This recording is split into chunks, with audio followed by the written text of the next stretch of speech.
Welcome to Freedive Live, episode number 27. My name is Ted Hardy. I'm the founder of Immersion Freediving as well as freedivingsafety.com. And if you have not visited freedivingsafety.com, you definitely should. It's a free course that goes over the risks of the sport. It goes over how to, the truth about blackouts. You're going to learn how to tell if you're overweighted or not. Unfortunately, many beginning freedivers, not even experienced freedivers, are overweighted, such that if they were to black out, they sink down to the bottom of the ocean, which is obviously just as bad as it sounds.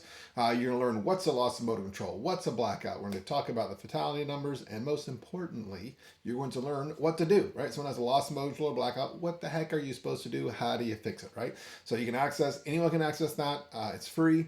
And if that's not enough to make you visit the site, you can also,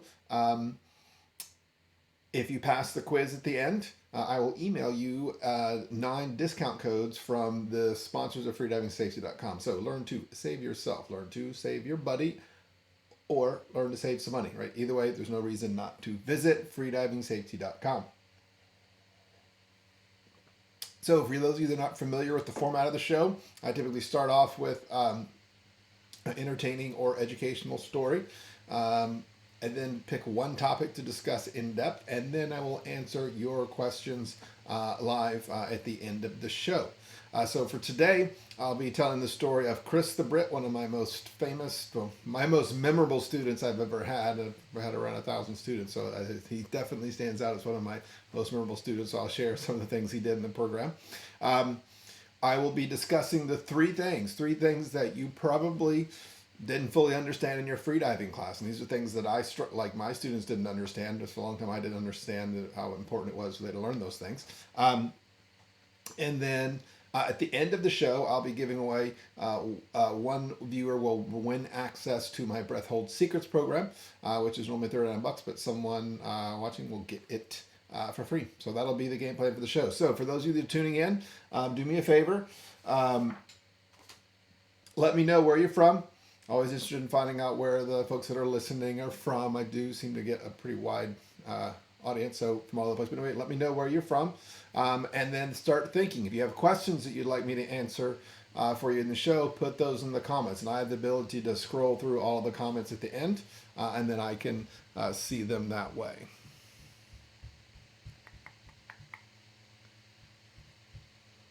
Give me 1 second.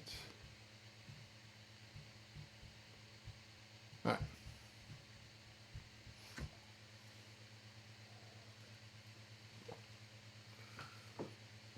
All right. So Chris the Brit, one of the most memorable students that I've had over the years. So he flew all the way from Liverpool, England, to take the program with me, and this was probably 5-6 years ago. And he was he was one of those guys where excellent Wilmington. So do you know? There's some good freediving instructors over there. Ren and Ashley from Evolve Freediving, as well as Sam Blunt in Frontline Freediving. If you don't know those guys, you should definitely check them out. So Chris the Brit, right? Big guy, right? Not a he's not anything fit about him. He is not a typical looking freediver, right? But he comes all the way for the course. He's super excited. I knew with the meeting him in 5 minutes, I'm like, if I just keep the camera pointed at this guy, I'm going to have a really funny course video. And without a doubt, of the hundreds of course videos I created, his was the best one because he was a riot. So anyway, when it comes time to diving, he had no experience, right? He's in the entry level course of the 66-foot max course, 20 meters. And he's surprised. He's a practicing Buddhist monk, but there was nothing Buddha-like about the way he was diving, because he was he would hit the plate and he would just fly to the surface, just like totally panicked, right? And it was just I couldn't get him to calm down, and so I started making some improvement. But anyway, at some point I think it was. And that's what it was. He got anyway. At one point, he does a 50-foot dive, and he is just hauling butt to the surface, and he was excited because he did the plate, but he's completely out of breath, and I'm like, look, you've got to calm down. Like I keep talking about it, but you keep going fast. He's like, yeah, well, it's just I'm a little nervous down there, and blah blah blah. And so it's okay. Well, look, I said, let's go back to 15 foot, and you're not allowed to do anything else, and you can do that until you can process what I'm saying. Like, you need to be nice and relaxed, being slow, right? Good habits, all the things that he wasn't doing, but most importantly, you have to be slow, right? And so he does the 15-foot dive, right? Same things, flying, panicked, and so eventually, I get him to do a dive to 15 foot, like actually the way I want it, right? And so then, boom, we move him to 33 feet, does that. He's like actually calm and relaxed, and eventually maxes out the course to 66 foot, right? It's a big guy, right? And at some point, I just remember asking him, like, well, how does it feel? And he goes, Ted, he goes, it's amazing. He goes, I can't tell you how much more fun it is to free dive when I don't feel like I'm going to die. He goes, this is so much more fun. I'm like, yeah, it's exactly right. That's the point, right? You're not supposed to feel like you're going to die. But definitely that is something I see from a lot of students that kind of have that panicked dive pattern, and then it becomes normal for them. And diving you should feel relaxed on every dive. So it should feel easy, right? So then Chris the Brit, he shows up the second day, and then I get something that I do not want to hear as an instructor at all, right? I get to the boat, right? It's like Sunday morning, so it's like 9 o'clock, whatever. And one of the student comes up and goes, dude, he goes, Ted, guess how many beers Chris had last night? I was like, oh, no, I don't want to, oh my God, I don't want to hear this. Why are we starting like this? Like, I just got here, like, I'm like, oh my God, right? So I don't know if he's hungover or drunk or whatever. I'm just like, oh crap, right? And so I walk up to him. He's totally fine, right? Totally chill. And he's like, oh yeah, I know you said go home and get a good night's sleep. I was out to, I went out to dinner and by myself. I was planning to be home at 8 o'clock, and these three just smoking hot girls came up to me, and they wanted to know where I was from, and they invited me to this club. And so he goes out to this club. Like, this is one of those clubs in Fort Lauderdale that I'm not allowed to go to, right? I don't know the right people. I don't dress the right way. Like, I would never be allowed at this club, right? So he goes to like this super hot club in Fort Lauderdale and is out. And so I'm like, okay, well, he's a Brit and he's out late drinking. Okay, I mean, I happen to know lots of Brits and they seem to do that. So I'm like, okay, it seems fine. So anyway, so we go out the course, he maxed out the course, and then at the end, when we get back to the dock, right by the like attached to my marina, there's a place called the Pirate Bar. I always refer to as the world famous Pirate Bar, and that's where I always joke with the students that we're going to go commiserate, or you're going to celebrate your victory or commiserate your defeat. But either way, I'm going to have a beer, and you're going to have whatever you want. Right, so we go up to the Pirate Bar with Chris the Brit, and I'm like, oh yeah, he's definitely gonna have a beer. And I said something, you guys want to come up and have a beer? And he goes, he's like, oh no, I can't, I don't drink before I fly. And I'm like, okay, wouldn't have thought that, but fine, whatever. Like, come on, have a nice tea, I don't care. All right, so we sit down, and some of the students order beer, whatever. I certainly order a beer after teaching the class. I deserve one. And he's like, yeah, I'll have a beer. So I'm like, okay, whatever. You just said you don't drink, but whatever. And so orders another one. At some point I'm like, Chris, like, I'm just curious. Like, you said you don't drink before you fly. And he's like, yeah. He's like, oh, this is not drinking. And so 3 beers is not drinking. Basically what he was trying to tell me, he doesn't get hammered before a flight. Right? So I was like, okay, whatever, Chris. But anyway, if I can remember, I'll put the video up of his, I think if you Google immersion freediving Chris the Brit, it might come up. But anyway, I'll see if I can find it, and I'll post it on the post when I'm done with the show, because he's a riot. You should definitely check it out. All right. So those of you tuning in, I can see the comments are working. I see someone asked a question. I will answer that towards the end. I don't like to answer all the questions in the middle of the show because it kind of messes it up, but I will. Whoever asked that, something about head position, when I get done with everything, I will look into that question. Also, for those that are tuning in, just out of curiosity, what is your deepest dive? I'm curious, the level of divers that we have here. You 30-footers, you 50-footers, or you 80-footer, 100-footer, competitive guys in here. Just out of curiosity, always interested to know that. So we're going to get into the 3 things that you probably didn't learn in your freediving class. Now, for those of you that haven't watched the show before, I have a lot of online freediving educational courses, and without a doubt, the most popular one that I have is free, and it's more popular than my safety course, which drives me crazy because I feel like the safety course should be the most taken course that I have. But when you give someone, there's one course that's free, it's how to not kill yourself, and this other course teaches you how to increase your bottom time. They all pick the one that increases the bottom time. But I've got a free course that goes over, same thing I teach my students to do, is how to take a 20 to 30% bigger breath. If you want to increase your bottom time, I mean, it's pretty simple. The simplest way to do that is to take more fuel, take a bigger breath. And it's no different than a car, right? If I put 20 to 30% more gas in a car, it's going to go 20, 30% farther. If you put 20 to 30% more air in your lungs, you're going to dive deep, right? So it's a free course that goes over that. And I'll put a link up to that once I'm done with the show, and I put all the links in the post. All right, so 3 things that you might not fully grasp when you take your free diving class, right? And these are all things, by the way, I'm not picking on any classes. These are all things that I didn't do a good job of explaining to my students in the beginning because they were asking me things. I'm like, wow, I really thought that you would have understood that, but I didn't do a good job of explaining that, right? So first off, when you're taking a free diving class, I'm making the assumption that you're going to be diving on a line. And we call that line diving, right? Competitive freedivers dive on a line.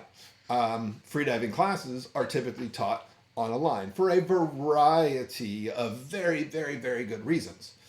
Certainly where I am in Florida, in the US, the majority of the students have never dove on a line because they're recreational freedivers or they're spear fishermen, and they will likely never dive on a line again unless they're taking more classes where they get involved in competitive freediving, right? So what you need to understand is diving on a line in a controlled environment like a class ain't like diving in the real world, right? The students in a freediving class, they're gonna dive deeper than they've ever been, right? And it's gonna feel easy, it's gonna feel awesome. Now, there's a lot of reasons that happens. I mean, they're becoming better divers, right? And the freediving classes, we teach you to become better divers. So certainly they're achieving a lot of increases in performance because of technique. They're learning how to breathe properly. They're learning how to take a 20-30% bigger breath. They're, learning all this technical stuff to be streamlined and kicking better and all these things, right? That is going to absolutely increase their performance when they leave the course. But there are some things in that freediving course that they're not going to get when they go diving on their own, right? And those things are going to negatively impact your performance. And I think it's very important that you understand that the huge difference in a class and diving on a line. I mean, diving in the real world versus diving on a line in a class, right? So let's talk about those things. So one of the things that almost any freediving class that I'm aware of, I've actually heard of one that doesn't, but almost every other class I've ever heard of, is one of the first things you're going to do in the ocean is something called pull downs, right? And pull downs that is what it sounds like. You pull down the line, right? Not kicking, right? And so, the students are always like, why in the heck are we pulling down a rope? Like, what the hell, Dad? I'm here to go freediving, not, pull down ropes, right? Well, once again, I always jokingly say, competitive freedivers, we can dive incredibly deep, we can hold our breath way longer than you, and we can stay down to the bottom way longer than you. And there's a lot of ways and reasons that we do that, and no matter what you are, whether you're a freediver, a spear fisherman, a camera guy, you should be very interested in how we do those things, steal those concepts, and use them for however you choose to freedive. And you're going to find that almost all of the competitive freedivers, except maybe the top ones, most of them are going to be doing pull downs or warm-ups, right? And the reason they do this is because it works. Let me tell you, it works.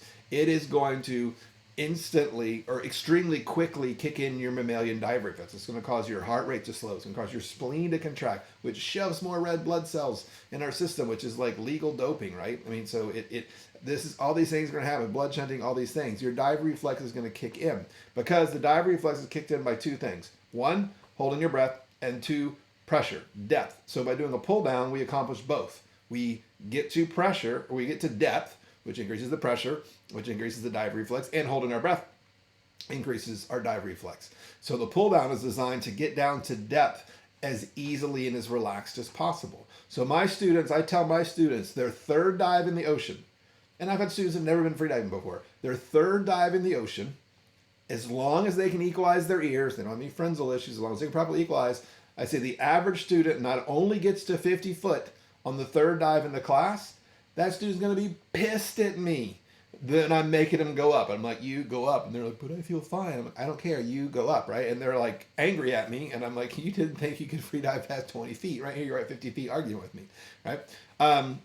So the pull downs work, and one of the reasons they're so effective is, I talk about this dive reflex. So if you're like, what the hell is this dive reflex? Well, if you have almost any freediving experience, you might not have never heard that term before and all the stuff I was talking about, the spleen and the blood shunting and blah blah blah, but you've experienced the dive reflex, right? Almost any freediver, especially like a spear fisherman, is gonna know that first drop of the day, it sucks. You get down there, you feel immediately urge to breathe, like, oh my god, this is terrible, right? And then after 2 hours, you feel like a rock star, right? Now you can go almost twice as deep. You feel much less urge to breathe, right? And that's not, it's science, right? Well, it's physiology. It's your mammalian dive reflex kicking in.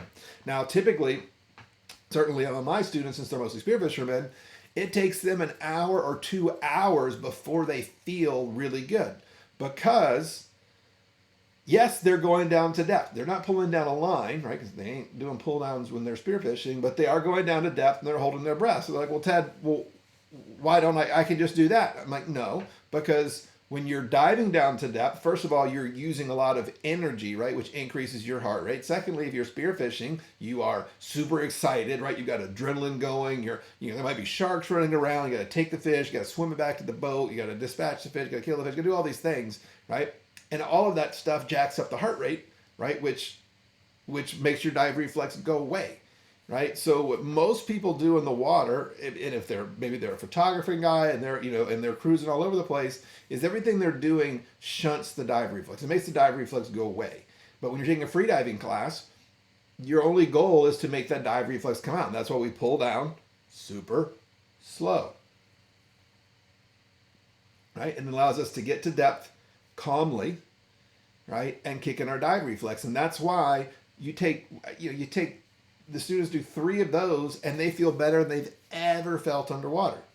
Okay, so I had an intermediate student, he called me up and he did a 100-foot dive in the class easily. He probably did 115, but I remember he was a 100-footer for sure. And he's like, Dad, what the hell? I went out, spearfishing, and we were diving in like 70 foot and I couldn't even get to the bottom. He's like, but it was, when I did your class, it was so easy. And I'm like, okay, I said, what did you do? And he's like, oh, I went up to the spot and, basically jumped in the water and started diving to 70 feet. And I said, okay, well, what did you do when we went diving in our class?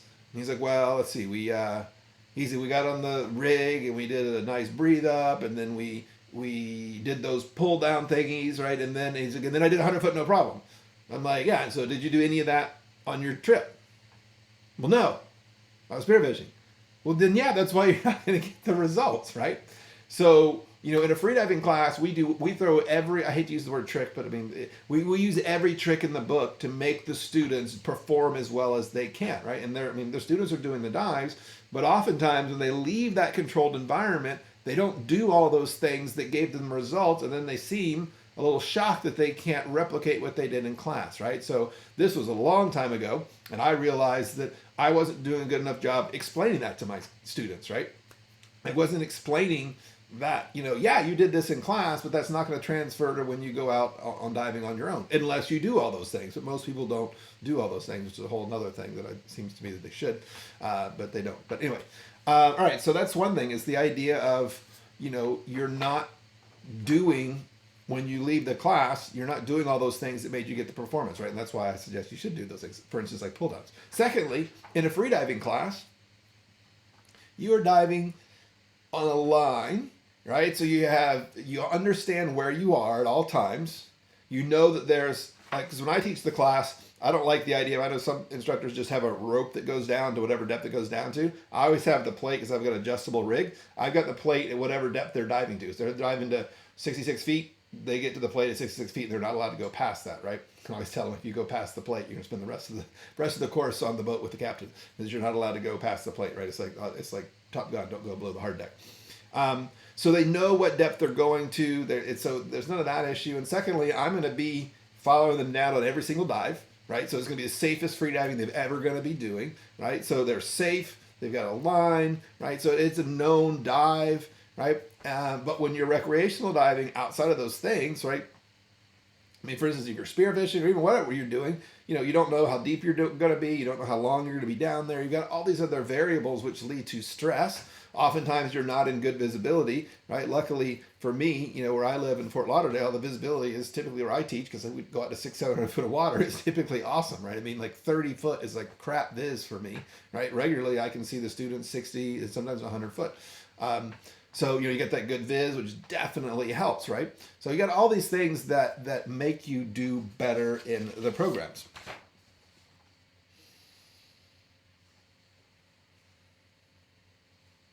Okay. Other thing is the students also have to understand that the only time a person goes down and then comes back up is basically a freediving class, right? I mean, you're either line diving, a competitive freediver, or a freediving class, which I would argue is the smallest subset of freediving, right? Most people don't want to go like that, right? They want to get down there and do whatever it is they want to do down there, right? Maybe they're shooting video. They want to get down there and they want to stay there, right? And shoot the video. Maybe they're photographers. They want to get down there and they want to stay there as long as possible, right? Maybe they're a spearfisherman. They want to get down there and they want to stay down there as long as possible so they can get more work done, right? So going like this, yeah, it's awesome, but that's not the way most people dive, right? So, I remember I had several conversations over the years about this, but I had a guy call me up and he's like, will your intermediate course make me a 100-foot spearfisherman? And, not only was I like, no, I'm like, why? That's not a super reasonable goal, because in my opinion, there's very few 100-foot spearfishermen. I'm not saying there's not, but I mean, it is a very small group of people. But he was like, well, what do you mean it won't? I'm like, because it won't. I'm like, the average person in my program will do a 100-foot dive. I will absolutely tell you that, right? I've taught, I don't know how many damn students, a lot of students, and I'll tell you the average person absolutely does a 100-foot dive, but they go like this and like that. For spearfishing, you can go like this, and then you need to stay there as long as you can so you can get whatever job you want done, right? If you're a photography guy, you want to get down there and stay for as long as you can, right? So he was all discombobulated about it. I'm like, no, it won't do that, right? So being able to do a 100-foot dive, in my opinion, in a line in a perfect environment, I think it's reasonable. If you can do that, then that would mean you're going to be able to get some pretty good bottom time at 50 to 60 feet, right? And that's what we want. It's not about how deep you can dive, because, really, who cares about that unless you're a competitive freediver, then we care. But what really matters is how much what depth can you dive to where you get a good working bottom time to do whatever it is you like to do underwater. Oddly enough, one of the best ways to get that is actually train depth. But the idea is, you want that good working bottom time when you're down there.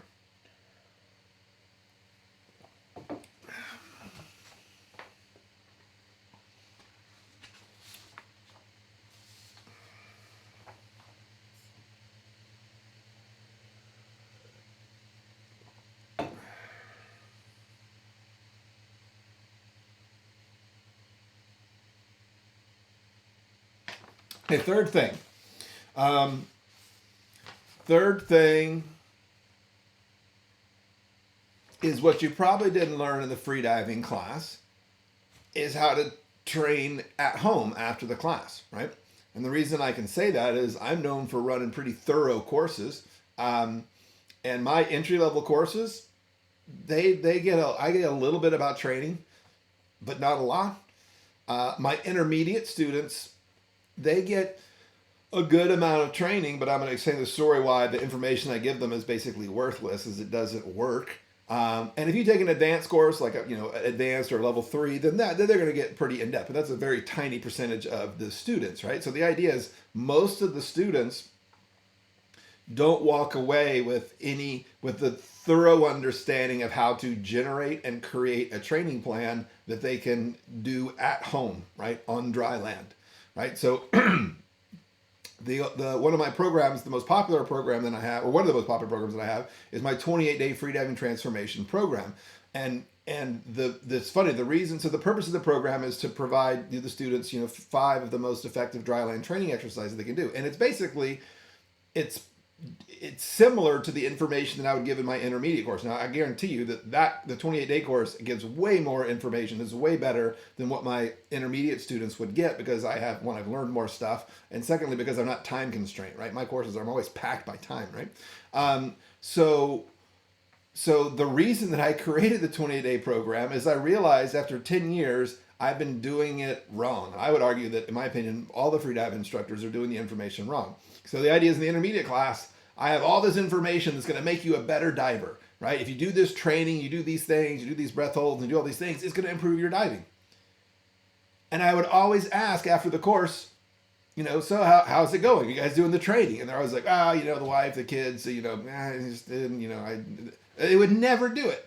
And I would get so mad. I'm like, you paid $1,000. You flew down here. You paid for $1,000 for the course. You paid for a hotel room. You paid for a plane ticket. You burned vacation time. You got permission from your wife, and you rented a car. And you came down here. And I absolutely, I'm going to make you better at freediving. But I'm also going to say, if you just do this other stuff, it's going to get even better.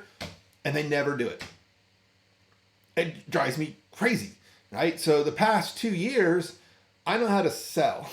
And so I started just maximum trying to sell them why I would do, reverse psychology. You're not going to do it because it hurts too much. I would try everything I could, right? And I would get maybe one student out of 10 that would actually do the program. And they're like, oh my God, it's amazing. And I'm like, yeah, I know it works. I'm glad you agree with me. And so that's why I designed the 28-day program, because I realized that I was giving the information to my students, right? How well do students take notes? Not very well, right? And a lot of the information they were getting was on the last day, and they've been dealing with me for, something like almost 30 hours over the 4 days, right? We're at the dock. There's no way to take notes. There's no video. So they don't have any reference. They can't remember how to do it. And they're just exhausted because they dealt with me for 4 days. And put it with me for 4 days to 10 to 12 hours a day, that's enough to just burn out anyone, right? And so basically, that's one of the reasons I created that 28-day program. And the other thing I realized is it makes no sense to give this amazing information to the students as they leave me, because then they can't put the information that they learned in the class. And I'm like, no. They need to get this information before they come to class so they can do the training for 30 days, 28 days. And then when they come to me, they're going to be able to just totally kick ass, right? Because they've done all the training. So I've seen, without a doubt, I think the best way to use this program, and I love it. I'm getting testimonials of students that purchased the 28-day program, and then before they take their free, I had a guy recently at the Blue Expo. I had several people that said they took a FI program. They took my program before to get ready. And that makes sense, because now you're doing all the breath hold training at home. You're doing all the stretching. You're doing all these things. So that they go into the program, you feel completely comfortable. You're not uncomfortable at depth. You're not uncomfortable holding your breath. So then you can focus on the instructor and learn all the technical stuff, right? And learn all the stuff that he's teaching you, he or she is giving you, and you're not stressed about I can't hold my breath that long and I feel so uncomfortable, right? So I think that's one of the best things of the program. So basically it lays out, it's a 28-day program. I'm going to tell you what to do on every day, what days to take off. You're going to do 3 breath holding exercises a week. Each one is different because each one is targeted to go after a specific weakness. 2 of them you're not going to like. They're just not fun. One of them is in fact easy. That's kind of the one that I designed that I'm very happy with. I just had a competitive freediver pass student of mine, 60-meter no fin guy. It's 200 feet, no fins. And he said that going through the program, he had almost no contractions on his deep dives because he's going through the program, which is really cool. So you're going to do 3 breath holding exercises. 2 are difficult, one's very easy, but that's the one that's designed to teach you to delay and minimize your contractions. You're going to do stretching for 5 minutes twice a week. So basically it boils down to 2 hours a week. And you do that for 4 weeks in a row. And you can do it dry. You can do it at home where you're sitting right now. You don't need to go to the pool. You don't need to go to the ocean, right? So, what I always tell people is every freediver I know wants to dive deeper. They want to hold their breath longer. They want to have more bottom time, and they want to feel more comfortable and confident at depth and not feel panicky, right? And I always say, well, what are you doing to get those results? And they always say, well, I go diving whenever I can.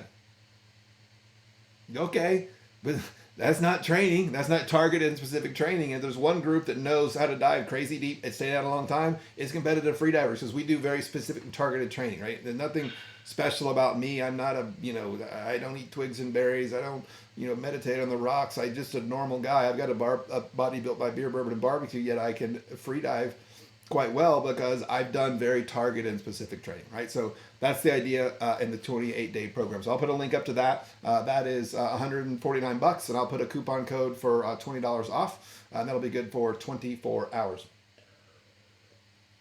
All right, so I'm gonna go through and ask some questions, answer some questions.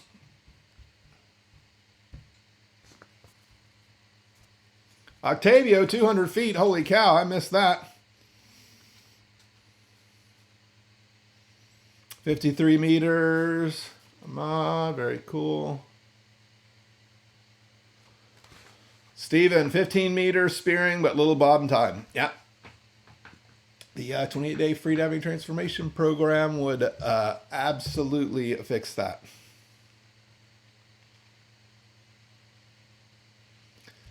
John, that was me. Well, I'll just tell you, John, is I've had that conversation with probably 8 people over the past 10 years. So someone asked me about how heavy does the line need to be? Blah blah blah blah blah. All right, let's see if I can talk.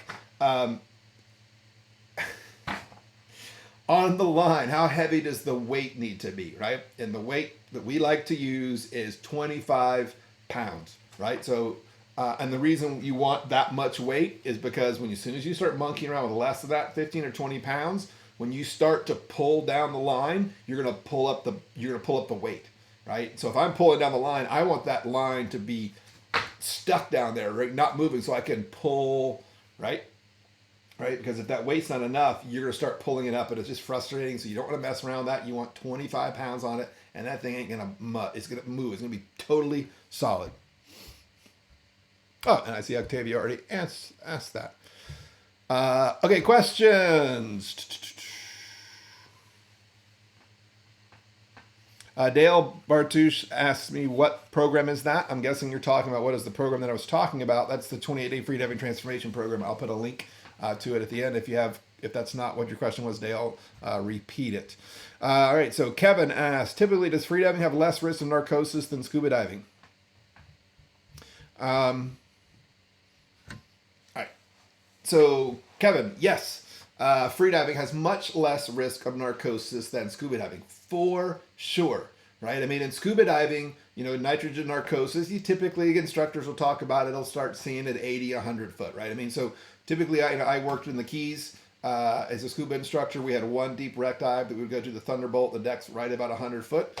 And for sure, right, I would have issues with people having nitrogen narcosis on that. Like, they just doing crazy things. They're not paying any attention. They're swimming off into nowhere, and they got like 500 PSI in the tank. And like, what the hell are you doing? And because they're just not all the way there. So absolutely, that happens in scuba around 80 to 100 feet. The deeper that you go, the more likely you are to get that. Now, you can free dive to 100 foot you can free dive to 100 foot, and you ain't ever going to get nitrogen narcosis. I've never seen it. 10 years I've been teaching, I've never seen anyone have nitrogen narcosis at 100 foot. When do you see it? I've seen it, I guess the only time I had narcosis, my deepest dive is 280 feet, and I felt completely clean on that. But it's also, that's bump, bump, right? So it's like I'm in and out, right? Because I'm not 270 feet, I ain't hanging out there. I'm grabbing the tag and get the hell out of there. So free diving, typically, we're doing this. We're diving deep. Now, the only time I've had nitrogen narcosis is when I was free diving on a wreck at 200 foot with the scooter. So now you got me on a scooter.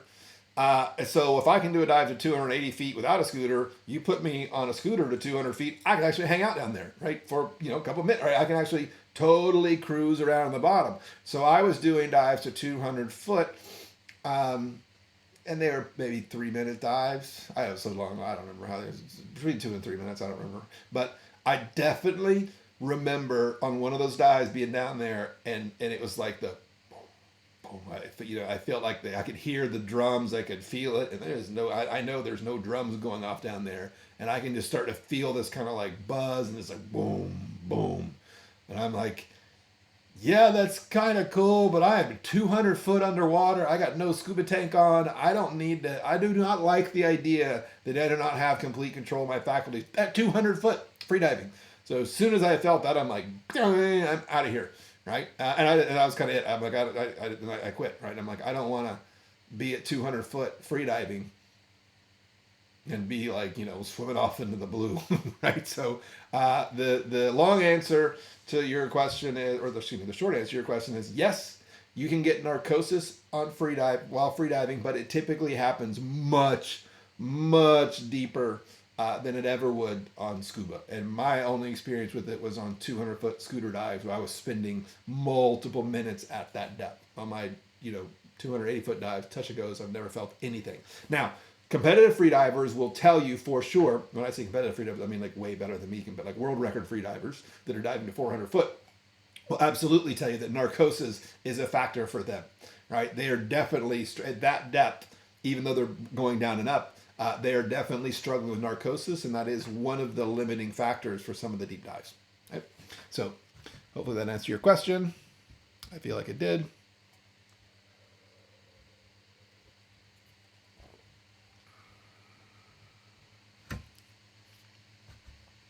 Well, 15, 25 foot in the Keys, you can get a lot of work done there.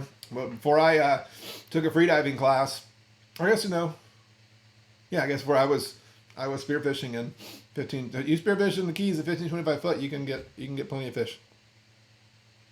Adam Barang, do you incorporate equalizing exercises along with breath holding in the 28-day?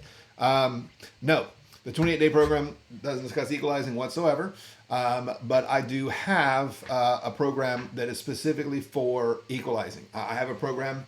It's Make Your Equalizing Problems a Thing of the Past. It is for people that struggle to equalize their ears in the 15 to 40 foot range, right? If you're a free diver and you notice that as soon as you go head down, you're diving underwater, it doesn't matter how hard you equalize your ears, you can't get them to clear. And then you also notice that as soon as you turn around and head up, it clears quite effortlessly. This course is for you. If you struggle to equalize your ears between 15 and 40 foot as a freediver, this course is going to sort the issue out, right? So it's $49. I've taught over 500 people how to fix this particular issue. It's because you're doing Valsalva and you need to be doing Frenzel. I've done 500 Skype sessions. And when I spent over 500 to 1,000 hours one at a time solving this particular issue. And so at some point I realized that it's a terrible waste of my time. I should put this on video and turn it into a course. So I've done that. I'll post the link to it that you can see that there. What I will tell you is you may, because I don't know if you're still watching, you may or may not have that particular issue. I mean, you may not have that 15 to 40 foot issue. I'm working on a second course. I've actually already filmed it.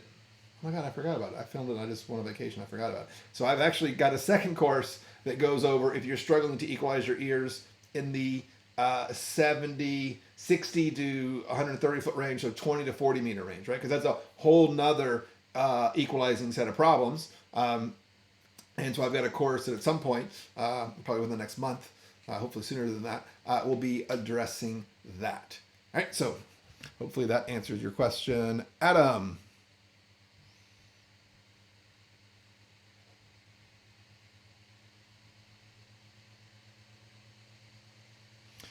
Octavio, the depths and times that performance freediving recommends are to avoid DCS for sure.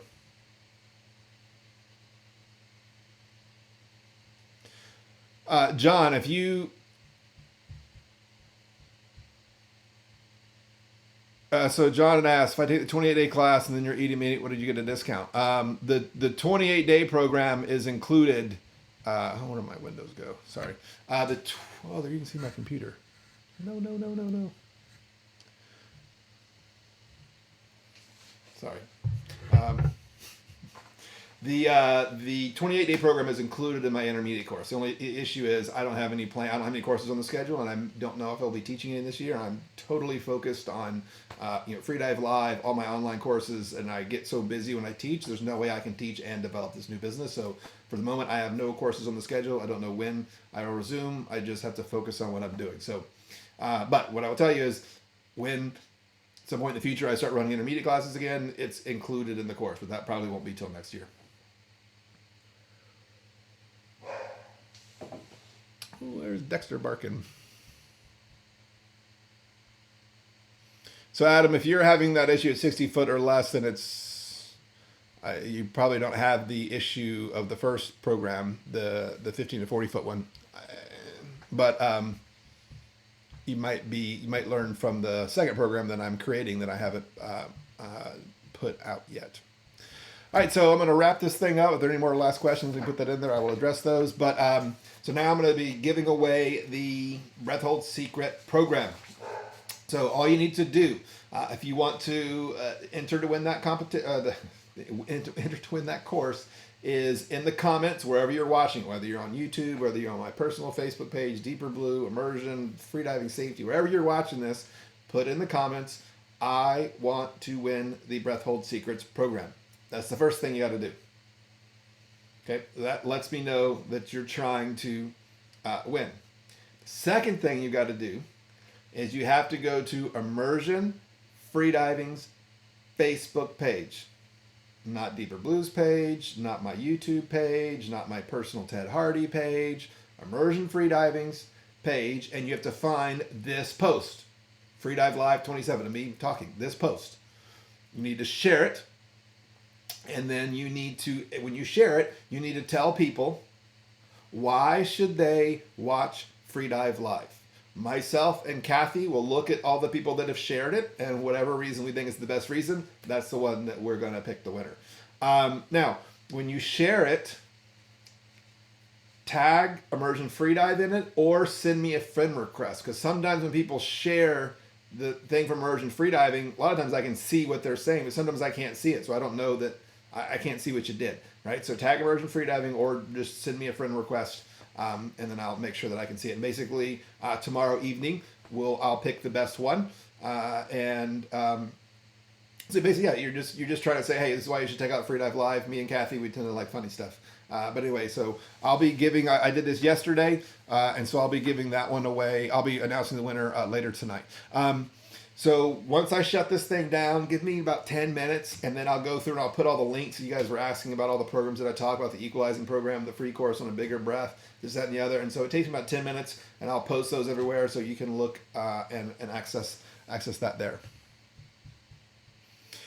So I will be not doing, that'll be the last one of the week. I'm typically going to be doing these programs 3 days a week, Monday, Tuesday, Wednesday, 7 p.m. So I won't be doing any more this week. I am trying very hard to figure out how to get the interviews working, because I have so many guests that I want to interview on the show. Because I'm using this kind of complicated broadcasting software, it's not as simple as just doing like a Facebook Live, because it's just complicated. And so I'm trying to figure that out. So I hope next week to have it sorted and start bringing guests on the show, because I would have so many guests that I want to interview that would be great for the show. And I just can't do it yet because I'm not smart enough to figure it out. But I'm trying. So hopefully maybe next week I can maybe do two like this and one interview, or maybe whatever I'll do. But I want to definitely start bringing guests on the show. So anyway, I hope you guys see you 7 p.m. on Monday. And I hope you enjoyed the show. I will also leave a link in when I finish everything to a survey. So if you guys fill out the survey about the show, basically you're just saying what you like about the show, what you don't like about the show, there's a place for you to comment, like actually write, what would you want me to do? Because I do the show for you guys. I don't do it for me. So if you guys can give me input on that, I'll listen to anything anyone says about the program. And if you take the time to do that, I know people hate doing surveys, right? It only takes a couple minutes. But if you do that, there's a place for you to put your actual address, and my virtual assistant will ship you freediving safety stickers, and she's awesome at it, right? I've been saying I'm going to ship people stickers for like 3 weeks, and I never did it because I can't stand shipping stuff. But now she has the stickers, and so she goes through and she mails them out. And that's if you live in the United States. If you live outside the United States, I ain't going to ship you stickers. But if you live in the U.S., anywhere in the U.S., I will ship you those stickers. All right. So hope you guys enjoyed the show. See you next week, Monday, Tuesday, Wednesday, 7 p.m. Eastern Standard Time. Dive safe out there. It's not even that hard, especially when you can go to freedivingsafety.com for free and learn how to not kill yourself. All right. See you next week.